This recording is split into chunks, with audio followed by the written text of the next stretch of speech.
If you've pre-ordered the weapon, this video is for you. We've been testing some new displays for the weapon, and I gotta know which one you like best. We may be able to make a change while we're waiting for the carbon fiber frames from our frame factory.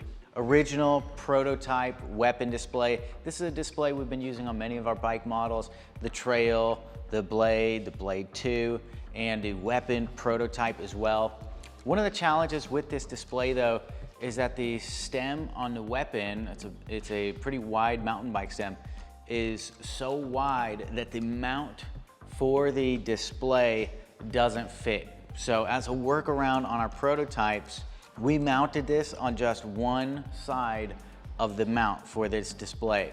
So the good news is it still mounts. The bad news, it's kind of jury rigged. It's kind of sturdy, but also not as sturdy as you would want something to be on a downhill mountain bike. During our testing, I actually did have my display come loose. After all the beating up we gave to the weapon, I had to find a screwdriver and get that thing back in there during testing. So that's one drawback. The pluses of this display, it's big, it's color, it's 3.5 inch. You can see a lot and it really does look nice. That's display one.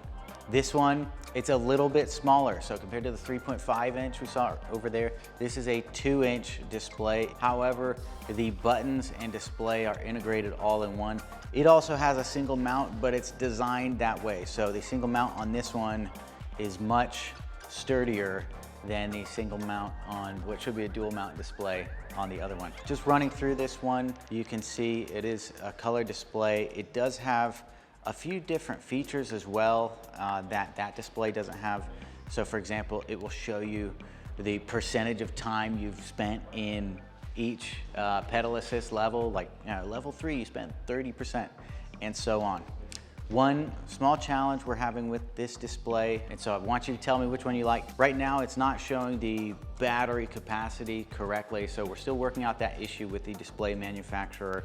If everybody likes this one and we can work that issue out, we would love to go with this one for production. It's no guarantee. We do need to work that out and make sure it can arrive on time. Out of these two displays, which one do you like better? The original, kind of jury rigged, but bigger display, or the new display, which is smaller, much sturdier, and also cleans up the cockpit a bit? Because buttons are integrated, you don't have an additional wire with a button pad and a display on the side. So personally, I prefer the new one. That's why we've been working on this. Let me know in the comments which you prefer, and stay tuned for the next weapon update coming soon.